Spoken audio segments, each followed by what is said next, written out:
Assalamualaikum warahmatullahi wabarakatuh. Nama saya Viviani Retnoding Tias, NIM 4218061, kelas Manajemen Zakat dan Wakaf C, Prodi Perbankan Syariah. Di sini saya akan menjawab pertanyaan UTS yang sudah diberikan Pak Bahtiar selaku dosen Manajemen Zakat dan Wakaf. Pertanyaan yang pertama, 8 asnaf zakat kontemporer. Asnaf yang pertama yaitu fakir, orang yang tidak mempunyai harta dan pendapatan yang cukup. Asnaf yang kedua yaitu miskin, orang yang mempunyai pendapatan tapi tidak cukup untuk memenuhi kebutuhannya. Kriteria fakir dan miskin yang berhak menerima zakat adalah yang pertama, orang yang sudah cukup usia menikah dan ingin menikah tapi tidak punya biaya nikah. Yang kedua, pelajar yang tidak mempunyai biaya pendidikannya. Yang ketiga, orang yang tidak mampu bekerja. Yang keempat, orang yang tidak mempunyai pekerjaan tetap. Yang kelima, para karyawan yang mempunyai pendapatan tapi tidak cukup untuk memenuhi kebutuhan hidupnya. Yang keenam, ahlul bait yang tidak mendapatkan haknya dari baitul mal. Yang ketujuh, suami yang memiliki pendapatan tapi tidak cukup untuk memenuhi kebutuhan keluarganya. Menurut para ulama seperti Imam Nawawi, Ibnu Hazm, dan para ulama lainnya, berpendapat bahwa standar kecukupan yang harus diterima fakir miskin sebagai mustahik adalah kebutuhan darurat atau primer. Kebutuhan darurat atau primer, contohnya kebutuhan makan, minum, rumah, pendidikan, dan kesehatan. Lalu asnaf yang ketiga yaitu fisabilillah, yaitu orang yang berjihad baik di medan perang maupun bukan. Fisabilillah dalam makna kontemporer artinya aktivitas yang ditujukan untuk perjuangan di jalan Allah Subhanahu wa taala, seperti dakwah, mengelola sarana dakwah seperti masjid, sekolah, majelis taklim, dan sebagainya. Lalu asnaf yang keempat ada Ibnu Sabil, yaitu orang yang suka bepergian dari satu tempat ke tempat yang lain. Ibnu Sabil itu adalah orang yang kehabisan bekal di perjalanannya menuju perjalanan yang taat, bukan perjalanan yang maksiat. Dan dikhawatirkan tidak mencapai tujuannya jika tidak dibantu zakat. Kriteria Ibnu Sabil yang berhak menerima zakat yaitu orang yang membutuhkan biaya untuk pulang ke kampung halamannya.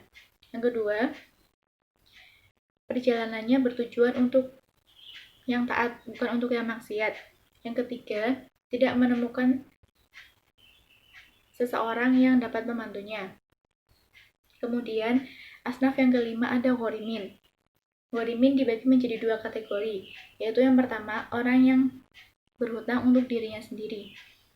Orang yang berhutang untuk dirinya sendiri membutuhkan biaya untuk menutupi hutangnya, dan berhutang untuk kebutuhan yang taat, bukan untuk yang maksiat, dan utangnya telah jatuh tempo. Kategori yang kedua, orang yang berhutang untuk orang lain, yaitu utang untuk mengislahkan dua pihak dengan memberikan biaya tertentu untuk sekolah. Contohnya seperti yayasan, lembaga sosial, yatim piatu, dan sebagainya. Kemudian, asnaf yang keenam ada rikob, yaitu hamba sahaya, baik laki-laki maupun perempuan. Dalam makna kontemporer, rikob adalah tawanan muslim yang ditawan tentara musuh, seseorang yang dipenjara karena difitnah, para pembantu yang disiksa majikannya, dan bangsa muslim yang dijajah kafir. Kemudian, asnaf yang ketujuh ada mu'alafatu qulubuhum, yaitu orang yang dilembutkan hatinya. Mu'alafatu qulubuhum yaitu orang yang diharapkan kecenderungan hatinya, keyakinannya bertambah terhadap Islam, dan tidak terhalang niat jahat mereka atas kaum muslimin. Kriteria mu'alafatu qulubuhum menurut Yusuf Qaradawi adalah yang pertama, orang yang diharapkan masuk Islam. Yang kedua, orang yang dikhawatirkan berbuat jahat terhadap Islam. Yang ketiga, mu'alaf agar diteguhkan keislamannya. Yang keempat, tokoh muslim yang mempunyai mitra non-muslim yang diharapkan. Yang kelima, seorang muslim yang tinggal di perbatasan agar diharapkan mempertahankan keislamannya.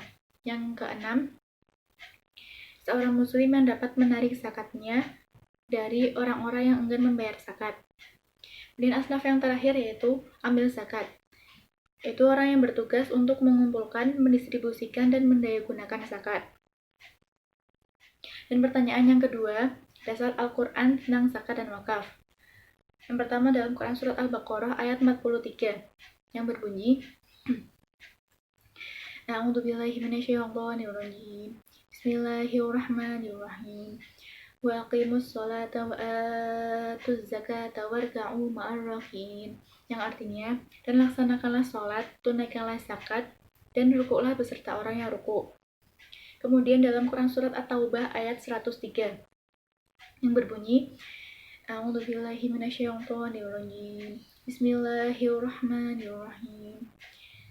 Khudh min amwalihim shadaqatan tutahhiruhum wa tuzakkihim biha wa sholli 'alaihim. Inna sholataka sakanul lahum wallahu sami'un alim. Yang artinya, ambillah zakat dari harta mereka guna membersihkan dan menyucikan diri mereka, dan berdoalah untuk mereka. Sesungguhnya doamu itu merupakan ketenteraman jiwa bagi mereka. Allah Maha mendengar dan Maha mengetahui. Kemudian pertanyaan yang ketiga, zakat perusahaan dan zakat profesi. Zakat perusahaan adalah zakat yang dikenakan atas perusahaan yang menjalankan usahanya, dapat bertindak secara hukum, memiliki hak dan kewajiban, memiliki kekayaan sendiri. Nisab zakat perusahaan adalah senilai dengan nisab emas dan perak, yaitu 85 gram emas. Dan kadar zakatnya 2,5% dari aset, bukan dari keuntungan, yaitu uang atau kas atau barang yang diperdagangkan atau persediaan yang dinilai dengan nilai uang, kemudian dikurangkan dengan hutang-hutangnya.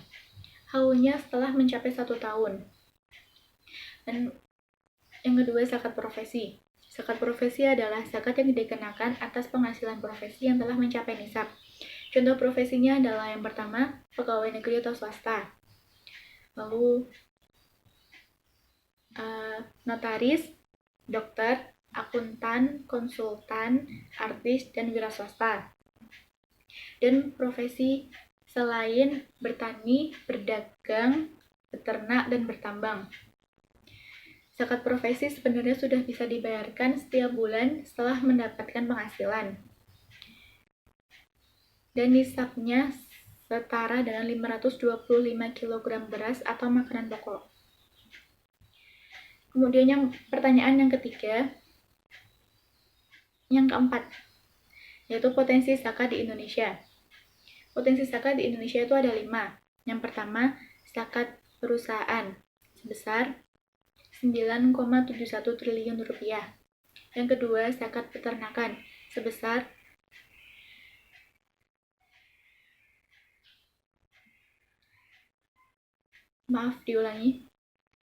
Potensi zakat di Indonesia itu ada 5. Yang pertama, zakat perusahaan sebesar 6,71 triliun rupiah. Yang kedua, zakat peternakan sebesar 9,51 triliun rupiah. Yang ketiga, ada zakat pertanian sebesar 19,79 triliun rupiah. Yang keempat, ada zakat uang sebesar 58,76 triliun rupiah.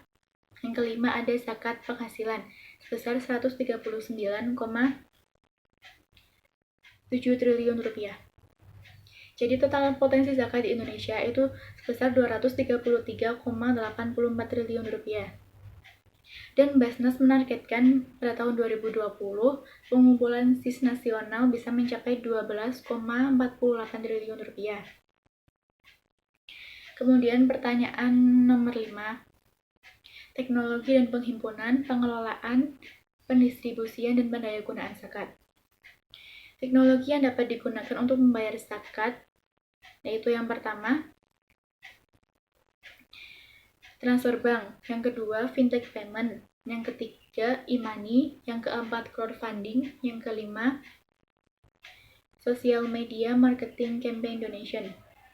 Dan tata kelola manajemen zakat dan wakaf. Yang pertama, pembuatan sistem informasi manajemen Basnas untuk pencatatan dan pelaporan data zakat di Indonesia. Yang kedua, pendataan data wakaf melalui SIWAK atau Sistem Informasi Wakaf Kementerian Agama. Yang ketiga, pembuatan sistem internal lembaga amil zakat dan lembaga nazir. Yang keempat, blockchain wakaf. Dan penyaluran zakat dan wakaf bagi mustahik dan maufuk alaih. Yang pertama, pembuatan sistem database mustahik nasional. Yang kedua, integrasi data nomor induk kependudukan atau NIK dan data lembaga nazir. Kemudian, pertanyaan yang keenam yaitu kedudukan, tugas, dan fungsi Basnas menurut Undang-Undang Zakat. Basnas merupakan lembaga pemerintah yang bersifat mandiri dan bertanggung jawab kepada Presiden melalui Menteri, berkedudukan di Ibu Kota Negara, dan bertugas untuk melaksanakan pengelolaan zakat. Dalam melaksanakan tugas dan fungsinya, Basnas menyusun pedoman pengelolaan zakat.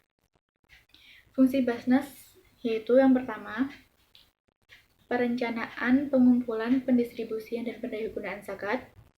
Yang kedua, pelaksanaan, pengumpulan, pendistribusian, dan pendayagunaan zakat. Yang ketiga, pengendalian, pengumpulan, pendistribusian, dan pendayagunaan zakat. Dan yang keempat, pelaporan dan pertanggungjawaban pelaksanaan pengelolaan zakat. Baik, terima kasih. Sekian yang bisa saya jawab. Apabila ada yang salah atau kurang lengkap, mohon dimaklumi. Wassalamualaikum warahmatullahi wabarakatuh.